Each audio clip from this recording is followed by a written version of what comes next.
Are you a leader, manager, entrepreneur, business owner, or knowledge worker? Are you leading people or wondering how to be a better leader in your own life and work? If you are, then you can be experimenting better. Welcome to The Experimental Leader, a podcast that takes a look at the ways leaders are experimenting in their own work. Hosted by Melanie Parrish, we dive into real-life conversations about how people might be using a scientist's mindset and experimenting in their work. Shift your leadership into something that works better. Join us on The Experimental Leader today. Hey there, it's great to be with you today. I'm super excited about today's show.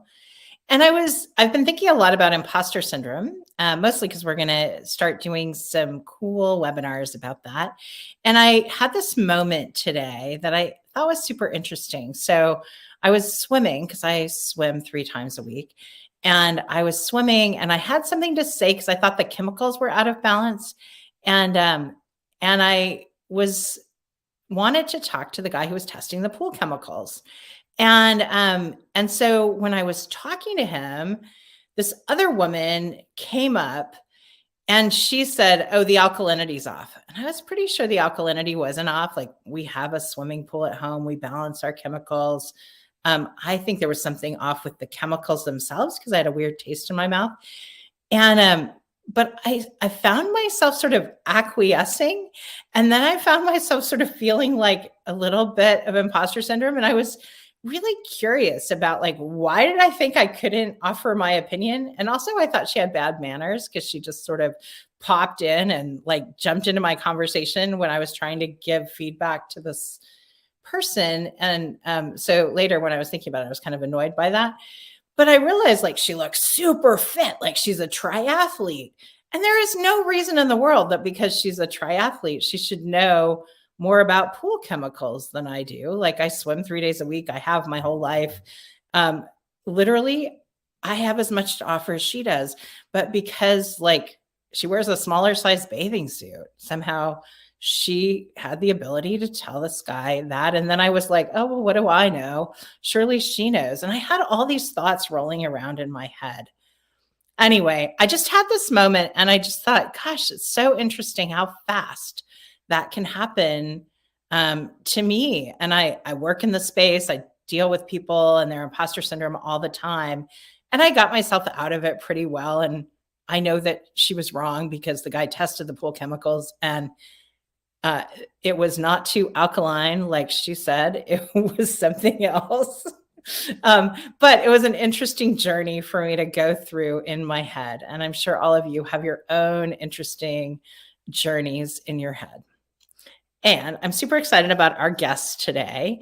Her name is Leigh Mars, and she's a leadership and collaboration consultant with organizations including Harvard, Google, and IKEA.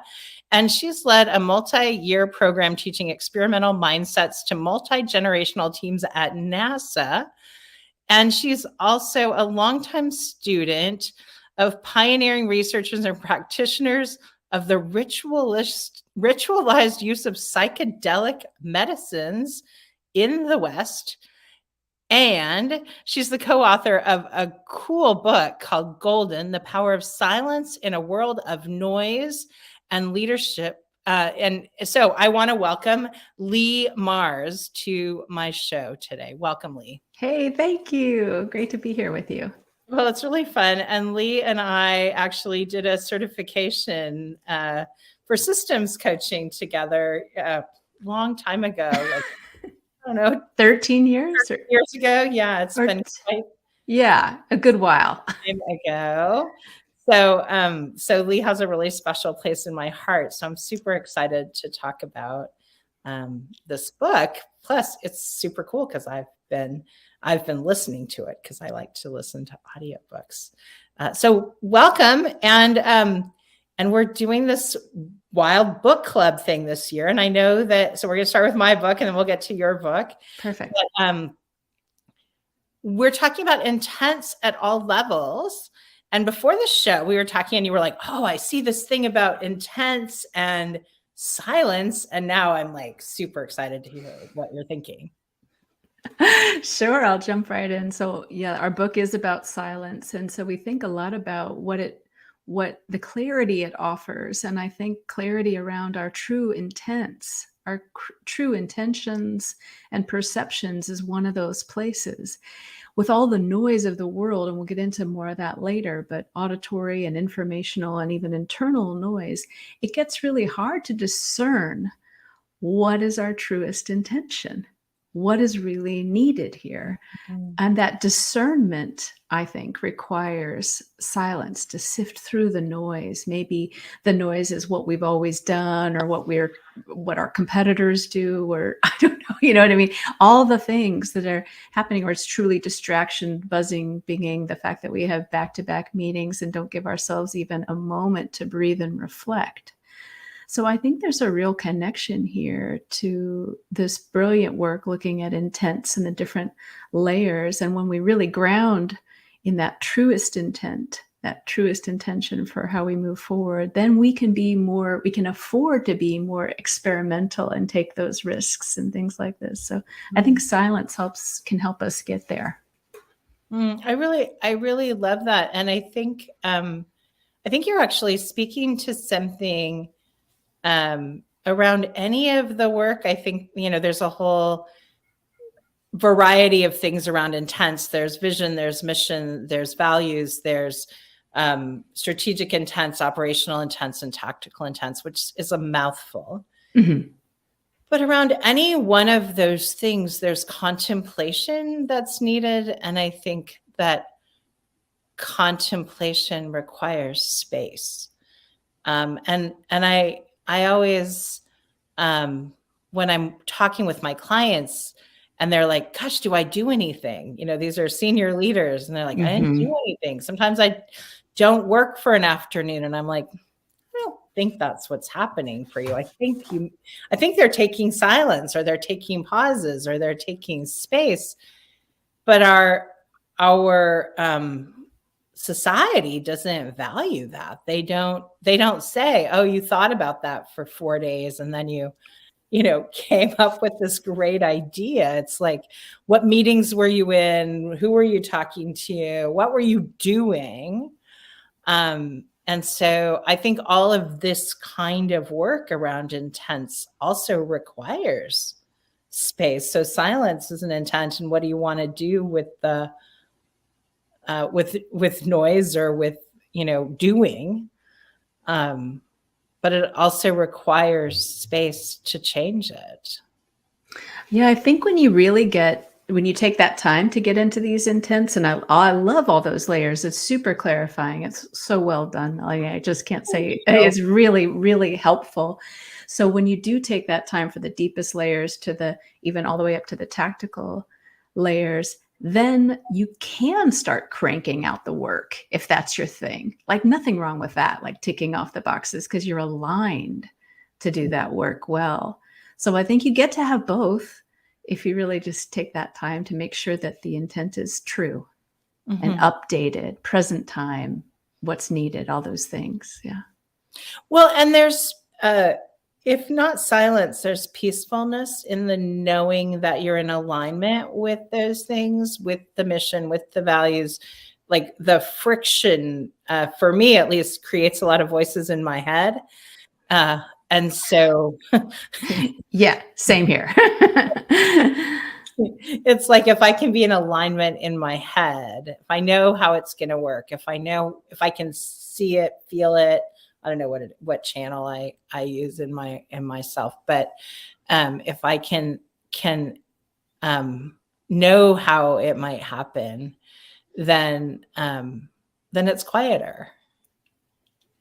It's cool. All right. Well, let me read just a little bit from my book, and then we're going to we'll move on.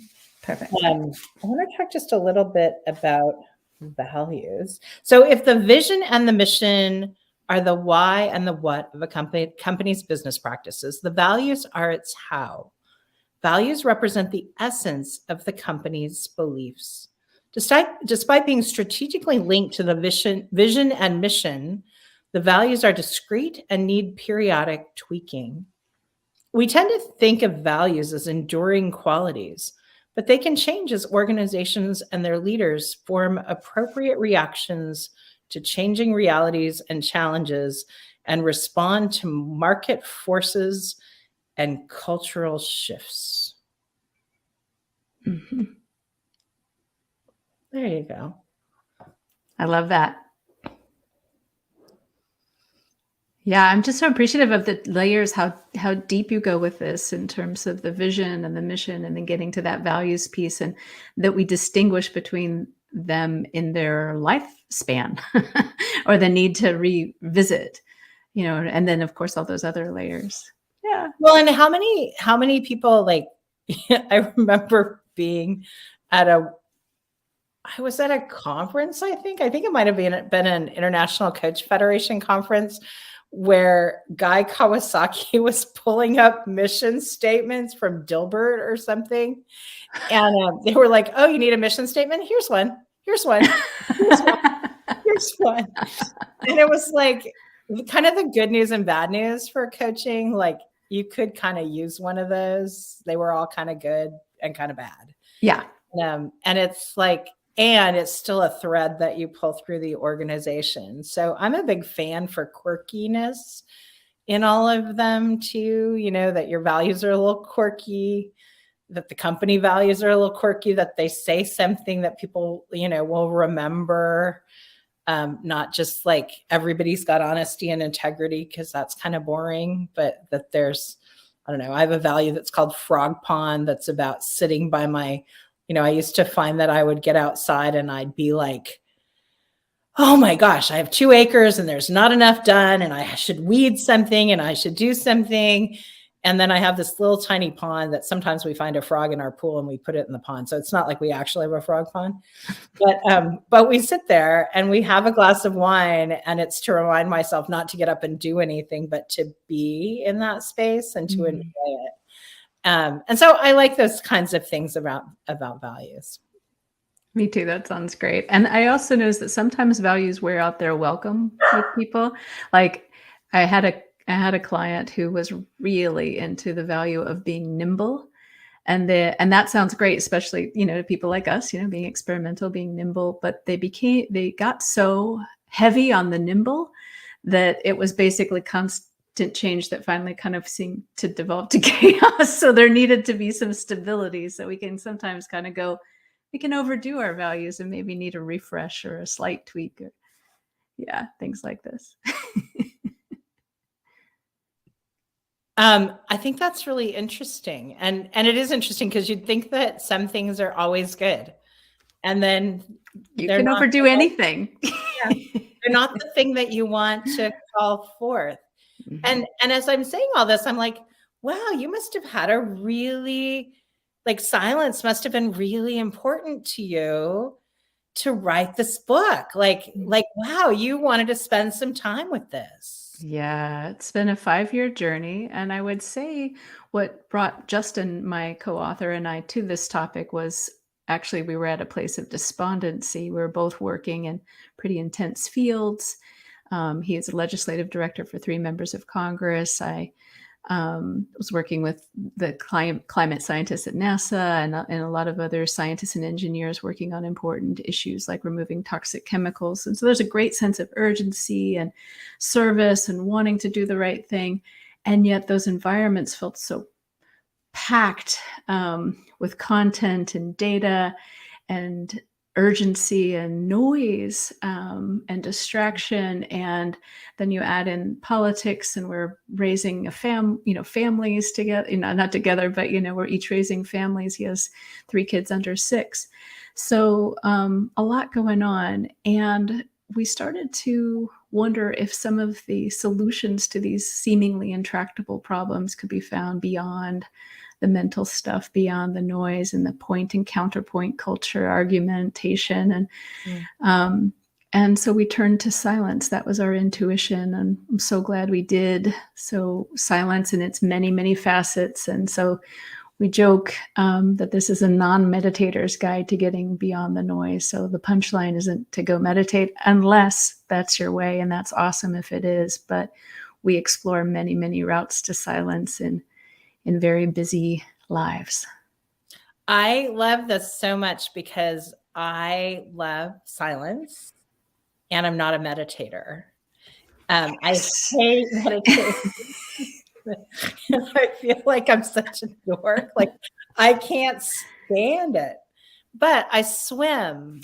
And so that is where I get that, like the being with my head in the water. And I use a snorkel sometimes so that I don't, it's like the most quiet thing. Mm. I think one of the questions that you ask is what's the most silent. I was driving. Yeah. What's the deepest silence you've ever known? And Mhm. I think you said just trust your intuition, like whatever you think is what it is. And I love that question. And that's that moment for me, except the other moment is when I stopped being able to call my mother.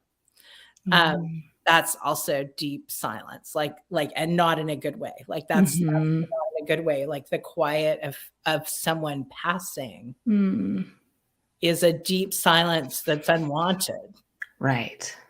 And both were interesting. They're both really interesting to think about, but I love my time in the pool and I feel like I get all the benefits of meditation without having to sit still on a stool that looks really uncomfortable or a pillow or whatever the heck those people do. Those people, I wish them well, and they are not my people. Yeah. Or We get I'm it. not their people. Yeah, we wanted to really touch into something really scalable, accessible, and we argue that silence, finding our way to silence, finding our way to quiet is actually something innate to being human. So this is not a life hack. It's not newfangled. You don't need gadgetry. It's accessible to all. In fact, the main teacher in our book, and I don't know if you've gotten to this point yet, is Jarvis J. Masters, who's a friend who's on death row in San Quentin. And he's finding silence in that impossible situation, impossibly loud to start with, up to the ears. It's cacophonous, people yelling all the time, and cement and mesh wire and steel and keys and boots and all of that, but the constant cacophony of sound when I'm on the phone with him. And then we also look at informational noise, which most of us he's not in that position, but where it's like the buzzing gadgetry, the things grabbing for our attention, and our attention is very limited. It is a very scarce resource we have. The demands on that attention has gone up exponentially, but we have not increased our ability to process more with our brains. So we're at that's why it feels the way it feels.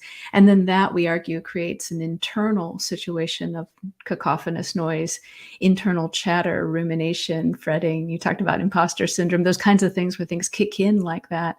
And for Jarvis, what he's found on San Quentin's death row is that he has to quiet his response to the noise in order to quiet the noise, because he actually cannot quiet the noise. It is what it is, but he can quiet his response to the noise. And we argue we all can do that to different degrees.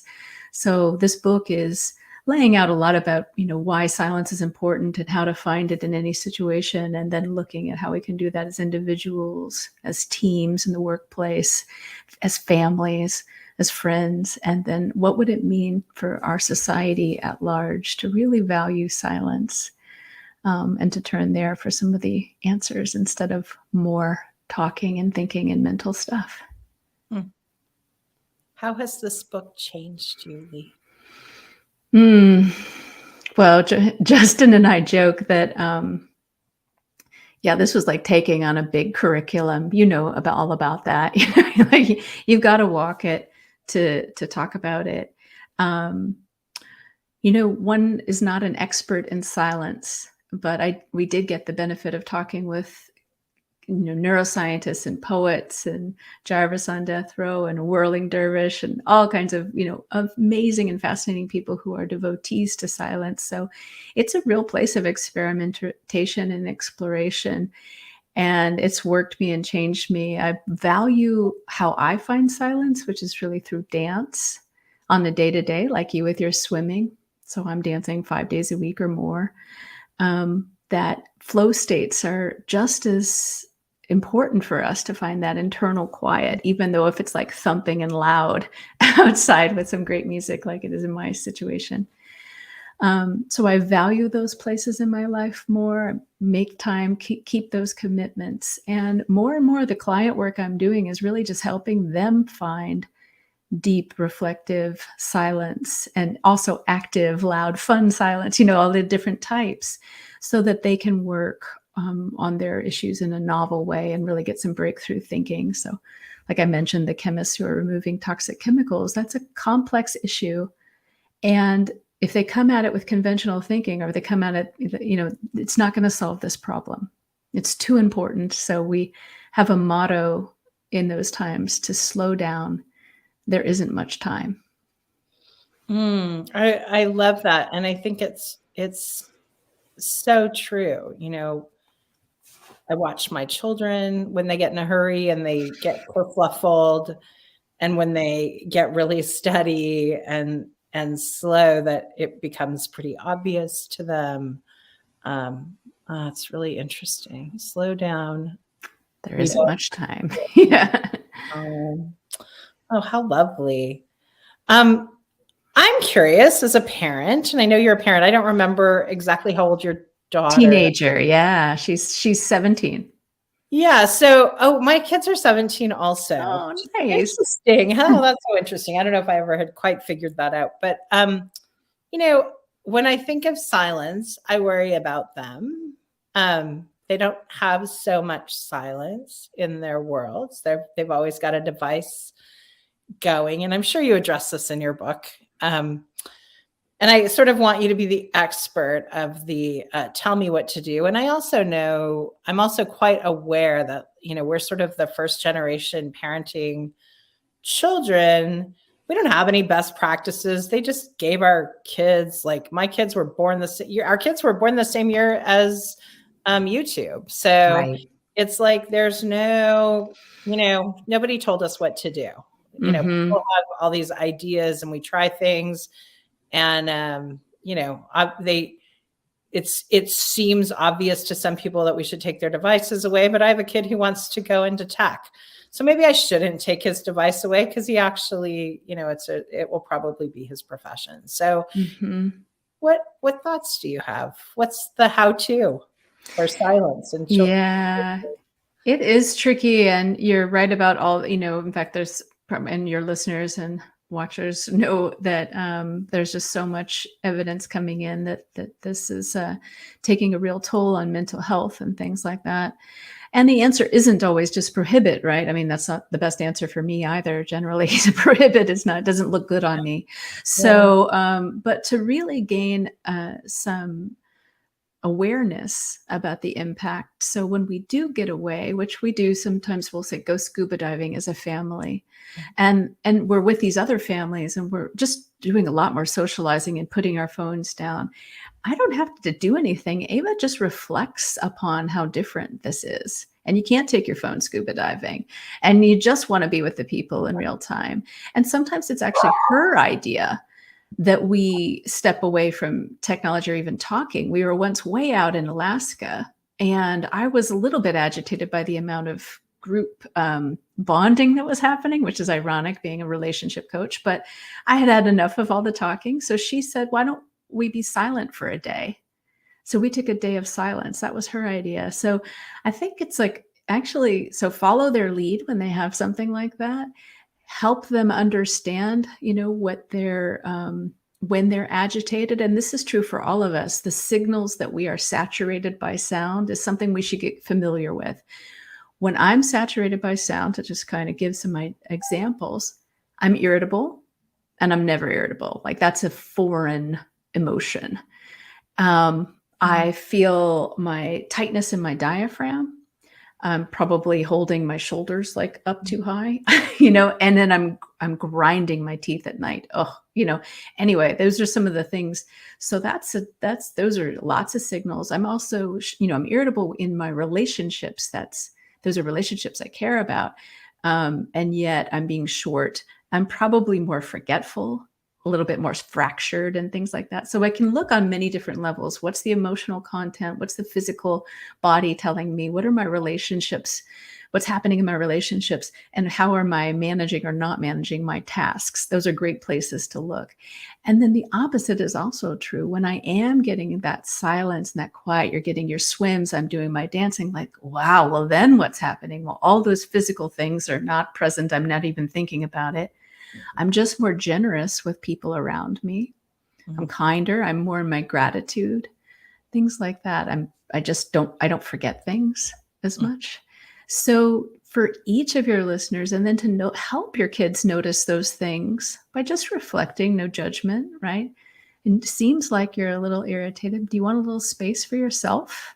And it might be with technology, but maybe there's just something to finding a little bit of quiet there for them. So those are some of my initial thoughts. And Justin, who has little kids, definitely learns a lot about silence, because little kids know a lot about silence, actually. They're the wizards. That's interesting. Yeah, that makes sense. Their play is so different too. We have we go to a summer camp and the Wi-Fi is just terrible. And it's the best part. I can't take a coaching call. I can't. I literally say, on my out of office that I won't be responding because I'll run out of data after a few days. But if somebody wants to come and find me, they can come to Ontario, because that's it.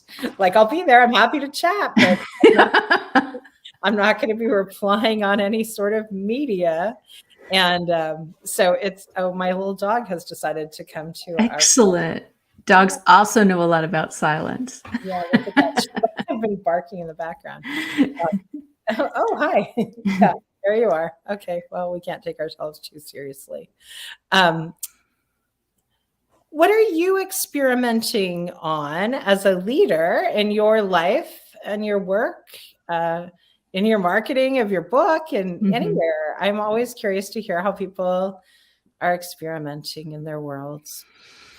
Well, I just actually went on a hike yesterday, and this is a planning hike. So that's actually something I've been doing with this client for a decade, because she's a mountaineer. And so I never, she never has to convince me, and I never have to convince her that hiking and walking is a good idea for our brains, especially on the early end of thinking through. So this is a 10th year doing a retreat. And it seems like while there are certain things that we know we want to do in terms of evaluating how past our work has been over time and what might need to happen in the future, we just agreed that we're going to create a whole big space for we don't know what, for the fact that there are brilliant minds coming together, and there's certainly a ton of environmental needs. So she brought out this idea that, like, the Hudson River used to be just full of sewage and completely disgusting. And the Clean Water Act was passed 50 years ago. And now it's like the life, the osprey, the fish and the mussels, and all these things is coming back. And it's such a success story. What's that version of things we could do here? So in order to get to that question in the 4 days we have together in the Redwoods with these really brilliant minds from all different sectors, my job's going to be to create a lot of space and silence and ability for them to form connections and relationships and have conversations and be a little bit more risk-taking in terms of proposing ideas that may be like completely ludicrous. But, or they could be the next Clean Water Act or the next who knows what, or they could spark the person who thinks of that next thing.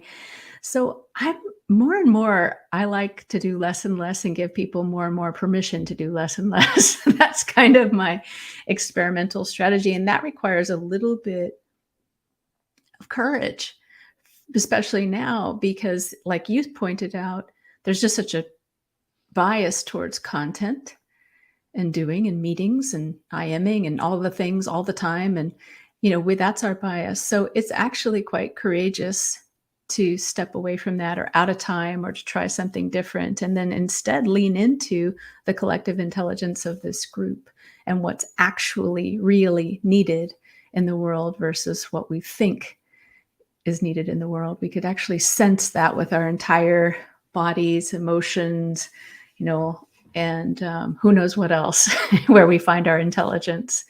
So I hope I answered your question. That I'm more and more interested in being kind of more and more wildly quiet and silent and experimental, and we'll see. And it's a big privilege to be able to do that. But this group has earned it. They've been getting together for a decade, and they're changing the way we address chemicals, and they want to keep doing that. So hopefully they will.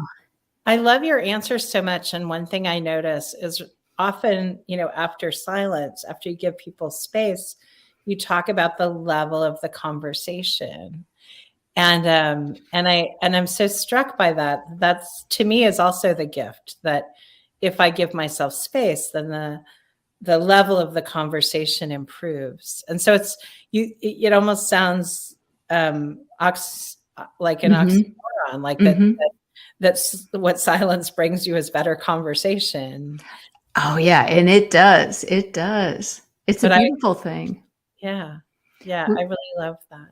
We turn to the Quakers for that, just so that the quality, it's like the quality of silence and the quality of speaking truth to power. Those are both Quaker values and principles, or somewhere in there, the value. It's a both and, for sure. Yeah. My husband and I have done a lot of consensus work, following and looked at what the Quakers do and holding silence to see if there are any voices that need to be heard. Although I hadn't thought about that with your book this morning. So it's lovely to think about. Leigh, where can people find you and your book? Well, so you can find Justin Zorn, my co-author, and myself, Leigh Mars, at AstreaStrategies.com. That's ASTREA strategies.com. And that's where we really try to bridge contemplation and action and on this type of work with scientists, engineers, and climate activists and people like that. So, and there's a lot of resources there also for business folks. We've done a good number of articles for Harvard Business Review and Time and Fast Company. So there's some little bite-sized morsels. The book can be found anywhere you buy books, Amazon, but also independent booksellers. It's called Golden, The Power of Silence in a World of Noise. And the reader, if you're into that, if you like the auditory channel, Prentice Oniemi he's a real gem. He brings quiet and just makes it all better. So that's how you find him. And we're both on LinkedIn. We're not super social media people, as you might imagine, but we can be found on LinkedIn if people want to reach out. Thank you so much for being here today. It's been a joy to get to spend time with you and to have conversation and just to see you. Thank you for your time. Thank you for the honor of being here. Great to see you. If you'd like to learn more about how focusing on bottlenecks can transform your own leadership, check out my book, The Experimental Leader. You can get a copy at book.experimentalleader.com. I think you can magically transform your leadership by spending more time focusing on your bottlenecks and less time focusing on your challenges.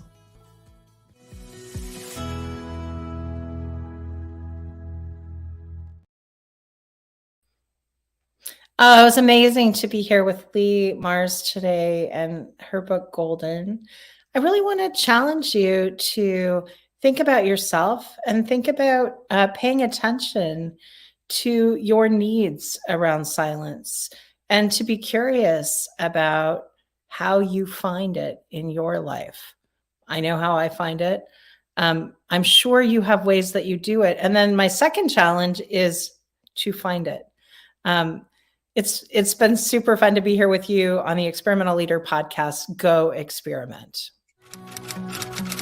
Thank you for joining us on another episode of The Experimental Leader. We hope you have found value in today's episode because we're dedicated to helping you become the experimental leader you want to be. To access the show notes or learn more about working with Melanie, visit melanieparish.com. Go experiment.